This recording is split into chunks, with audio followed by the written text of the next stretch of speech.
আসসালামু আলাইকুম ভিউয়ার্স। কয়েকদিন যাবৎ ইউটিউব ফেসবুক যে জায়গায় যাচ্ছিলাম বুরিন্দার একটি ভিডিও সামনে আসছিল। বুরিন্দা বানানো নাকি অনেক সহজ।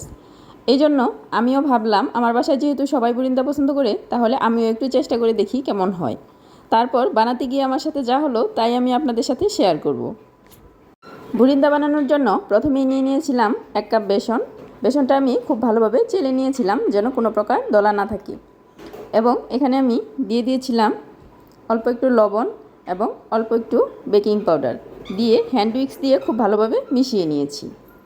এখন এখানে দিয়ে দিতে হবে অল্প পরিমাণ পানি এবং হ্যান্ড উইক্স দিয়ে খুব ভালোভাবে মিশিয়ে নিতে হবে।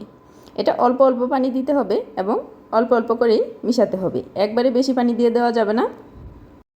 এখানে আমি অল্প অল্প পানি দিচ্ছিলাম এবং হ্যান্ড উইক্স দিয়ে খুব ভালোভাবে মিশিয়ে নিচ্ছিলাম। এভাবে প্রায় 5-6 মিনিটের মতো অল্প অল্প করে পানি দিয়েছি এবং খুব ভালোভাবে ফেটে নিয়েছি।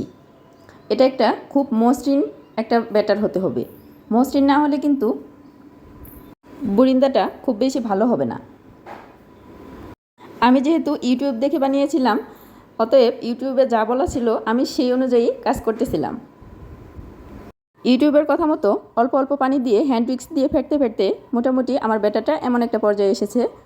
এখন আমি এটা চেক করে নিব যে আমার বুরিন্দা বানানোর জন্য এটা পারফেক্ট হয়েছে কিনা। এটা পরীক্ষা করার জন্য উপরের দিকে উঠিয়ে এভাবে ছেড়ে দিলে যদি একটু বেশি সময় নিয়ে মিশে, তাহলে বুঝতে হবে বুরিন্দা বানানোর জন্য পারফেক্ট হয়েছে। এখন আমরা এটা ভাজতে চলে যাব।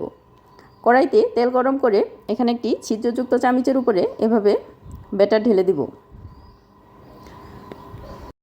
এই পর্যন্ত মোটামুটি সব কিছু ঠিকঠাকই ছিল। ব্যাটারটা যখন চামচের উপরে দিলাম তখন মোটামুটি অবাক হয়ে গেলাম। দোকানের বুরিন্দাগুলো দেখতে গোল হলেও আমার বুরিন্দাগুলো একটারও শেপ ঠিক হচ্ছিল না।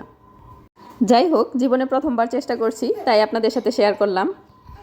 হয়তো পরের বার করলে আবার ঠিকঠাক হয়ে যাবে। এখন বুরিন্দাগুলো অল্প কিছু সময় ভেজে আমি এটা উঠিয়ে নিব। বুরিন্দা বানানোর সময় এই পর্যায়ে এসে আমার মনটা মোটামুটি অনেকটাই খারাপ হয়ে গেছিলো, কারণ বুরিন্দার শেপ সাইজ কোনোটাই ঠিক হচ্ছিল না।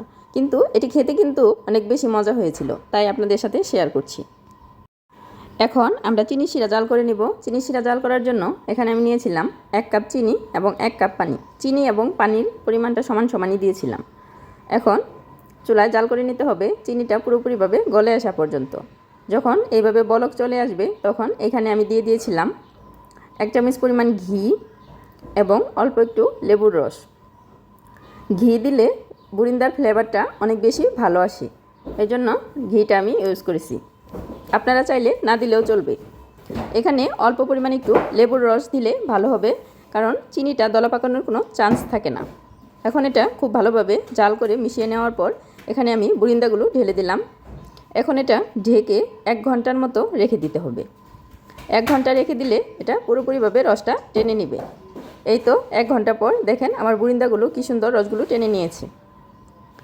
আল্লাহ হাফেজ।